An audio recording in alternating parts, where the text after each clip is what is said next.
എന്താടാ വേണ്ടത്? നിനക്ക് പണം വേണോ? നിനക്ക് അധികാരം വേണോ? നിനക്ക് സന്തോഷം വേണോ? നിനക്ക് സമാധാനം വേണോ? നിനക്ക് സ്വാലിഹത്തായ ഭാര്യ വേണോ? ചെറുപ്പക്കാരാ, നിനക്ക് വേണ്ടത് മുഴുവനും ഞാൻ തരാമടാ. അല്ല പറയുകയാണ്, നീ എന്നോട് നന്ദി കാണിക്ക്, ഞാൻ തന്നത് മറക്കാതെ ഇരിക്ക്. എന്നിട്ട് അല്ലാഹു പറയുകയാ, ലഇൻ ശകർതും ലഅസീദന്നകും വലഇൻ കഫർതും മിൻ അദാബി ലശദീദ്.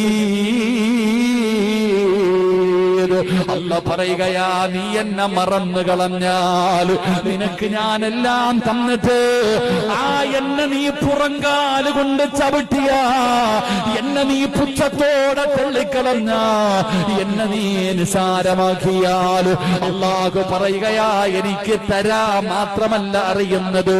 എന്റെ ചെറുപ്പക്കാരോട്, എന്റെ ഉപ്പമാരോട് പറയുകയാണ്, അല്ലാഹുവിനെ നന്ദി രേഖപ്പെടുത്താതെ വന്നാൽ നിനക്ക് സമയമില്ലടോ. നിനക്ക് നിസ്കരിക്കാൻ സമയമില്ല, ഖുർആൻ ഓതാൻ സമയമില്ല, നിനക്കുറങ്ങാൻ സമയമില്ല, ഭക്ഷണം കഴിക്കാൻ സമയമില്ല, ഒന്നിനും സമയമില്ലടോ. ഏതൊരു മനുഷ്യനോട് ചോദിക്കുമ്പോഴും പറയുന്ന ഒരു വാക്ക്, ബിസിയാ ഉസ്താദ്, ബിസിയാ ഉസ്താദ്. എപ്പോ നോക്കിയാലും നിനക്ക് ബിസിയാ. ആരോട് ചോദിക്കുമ്പോഴും പറയുന്നത്, പള്ളി കാണുന്നില്ലല്ലോ, കച്ചവടം ബിസിയാ ഉസ്താദ്, വഅദിന് കാണുന്നില്ലല്ലോ, ബിസിയാ ഉസ്താദ്. എന്ത് കാര്യം ചോദിച്ചാലും ബിസി.